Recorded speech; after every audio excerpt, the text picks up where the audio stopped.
students, today we are doing next topic, that is budget deficit. बेटा budget deficit क्या होगा? बेटा budget deficit name से पता क्या है, डेफिशिएंसी है। ठीक है, जो बजट डेफिशिएट होता है ना बेटा, उसको हम गवर्नमेंट डेफिशिएट भी बोलते हैं।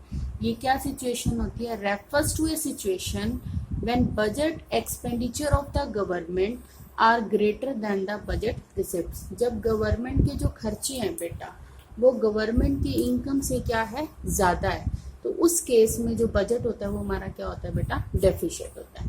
ठीक है, या इसको आप फर्दर बोल सकते हो कि total expenditure is greater then total receipt. जब हमारे टोटल एक्सपेंडिचर, अब टोटल एक्सपेंडिचर में बेटा हमारे कौन कौन से एक्सपेंडिचर आएंगे?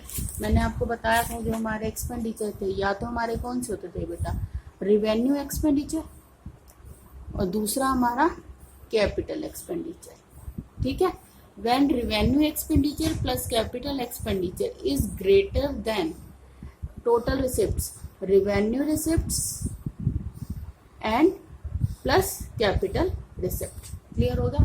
या तो आप इसको इस तरह से बोलोगे when total expenditure is greater than total receipt, या आप बोल सकते हो when revenue expenditure and capital expenditure over the total receipts. Total receipts में हमारा क्या आ गया बेटा, रेवेन्यू रिसिप्ट आ गया और कैपिटल रिसिप्ट आ गया। तो बजट डेफिशिएट हम किस तरह से निकालते हैं बेटा, total expenditure minus total receipt. अब टोटल एक्सपेंडिचर हम किस तरह से निकालेंगे, revenue expenditure plus capital receipt, और टोटल रिसिप्ट किस तरह से निकालेंगे, सॉरी एक्सपेंडिचर, टोटल एक्सपेंडिचर में revenue expenditure plus capital expenditure, और टोटल रिसिप्ट्स किस तरह से निकालेंगे, revenue receipts and capital receipts. Clear हो गया बेटा? तो ये हो गया हमारा बजट डेफिशिएट। तो बजट डेफिशिएट क्या हो गया मेरा, मतलब budget expenditure is greater then budget receipt. Clear हो गया बेटा? बजट डेफिशिएट कि जब गवर्नमेंट का एक्सपेंडिचर गवर्नमेंट की रिसिप्ट से क्या होता है, ज़्यादा होता है, तो उसको हम क्या बोलते हैं बेटा, बजट डेफिशिएट। अब जो बजट डेफिशिएट है बेटा वो 3 टाइप्स के होते हैं। बजट डेफिशिएट है ना, उसके 3 टाइप्स होते हैं। तो 3 टाइप्स में हमारा कौन कौन से, एक तो एक बेटा रेवेन्यू डेफिशिएट, दूसरा हमारा फिस्कल डेफिशिएट, और तीसरा हमारा प्राइमरी डेफिशिएट। अब देखो बेटा, जहाँ पे भी डेफिशिएट बढ़ रहा है, इट मीन्स क्या है कि expenditure is greater then receipt. हमारी एक्सपेंडिचर क्या होंगी, रिसिप्ट से ज़्यादा होंगी। तो फर्स्ट हम कर रहे हैं बेटा revenue deficit and it's implication. तो हमारा बेटा जो रिवेन्यू डेफिशिएट होता है बेटा, रिवेन्यू डेफिशिएट हमारा क्या होता है, रिवेन्यू एक्सपेंडिचर माइनस में रिवेन्यू रिसिप्ट। अगर हम रिवेन्यू एक्सपेंडिचर में से रिवेन्यू रिसिप्ट्स क्या कर देते हैं, माइनस कर देते हैं, तो वो हमारा क्या आ जाता है बेटा, रिवेन्यू डेफिशिएट। या इसको फर्दर बोलो, revenue deficit refers to when revenue expenditure is greater than revenue receipts. जब हमारे रिवेन्यू एक्सपेंडिचर हमारी रिवेन्यू रिसिप्ट से क्या होती है बेटा, ज़्यादा होती है, तो उसको हम क्या बोलते हैं बेटा, रिवेन्यू डेफिशिएट। क्लियर हो गया बेटा? अब जो रिवेन्यू डेफिशिएट होता है तो उसका क्या इम्पैक्ट पड़ता है, उसकी क्या इम्प्लीकेशंस होते हैं बेटा।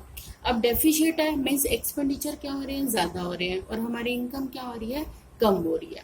ठीक है, तो वो क्या शो कर रही है बेटा, वो क्या इम्पैक्ट डाल रही है, वो गवर्नमेंट की ना इनएबिलिटी को शो कर रही है कि हमारी गवर्नमेंट क्या है, इनेबल है, कि हमारी जो गवर्नमेंट है उसके खर्चे इतने ज़्यादा हैं लेकिन उसकी इनकम ज़्यादा नहीं है। अब उस केस में क्या होगा, जब गवर्नमेंट के एक्सपेंडिचर क्या होंगे बेटा, ज़्यादा होंगे, इट मीन्स रेवेन्यू डेफिशिएट होगा, तो उस केस में गवर्नमेंट क्या करेगी, अपने जो भी उनके एक्सपेंडिचर है उनको कम कर देगी।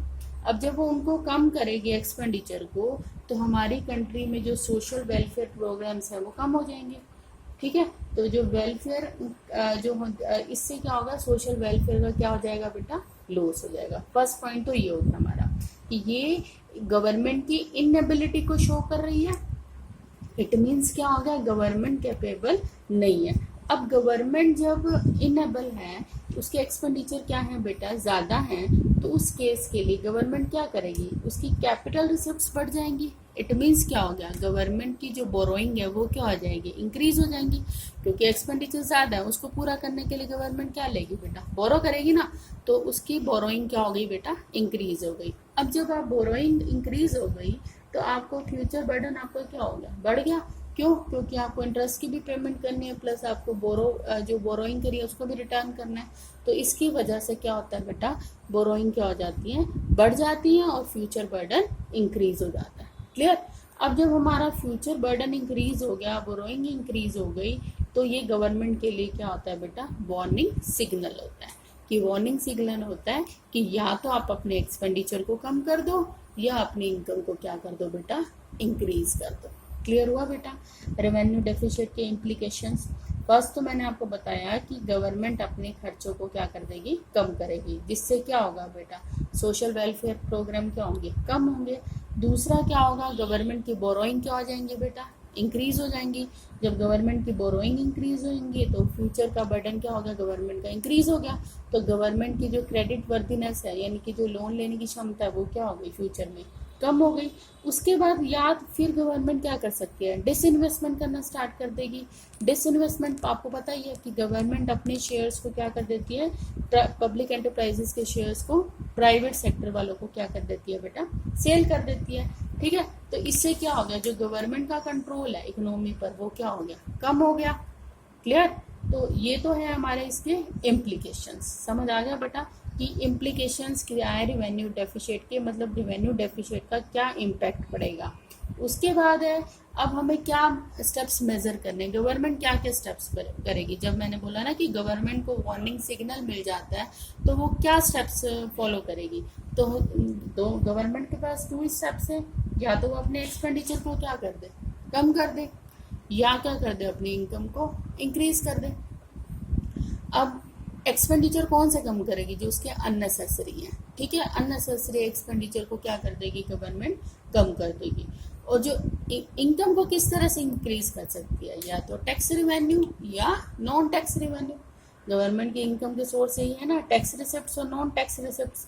टैक्स या तो टैक्स को क्या कर देगी, इंक्रीज कर देगी, या non tax receipts. Non tax receipts कौन सी होगी हमारी बेटा, फीस होगी, रजिस्ट्रेशन फीस होगी, लाइसेंस फीस होगी, फाइन हो गया, इन सब के रेट क्या कर देगी, इंक्रीज कर देगी। जैसे अभी कोरोना में गवर्नमेंट ने क्या किया था, जो हमारे ये फाइन है, जो रोडवेज के चालान वगैरह हैं, उसको गवर्नमेंट ने क्या कर दिया, इसके रेट बहुत ज़्यादा अप कर दिया ना, हेलमेट ना पहनने का ज़्यादा फाइन कर दिया। तो इससे क्या होगा, गवर्नमेंट की जो इनकम है, ये नॉन टैक्स रिसिप्ट में आता है ना, तो गवर्नमेंट की इनकम क्या होगी बेटा, इंक्रीज हो गई। क्लियर हुआ बेटा? ये हमारा रेवेन्यू रिसिप्ट था। I hope this is clear to all of you.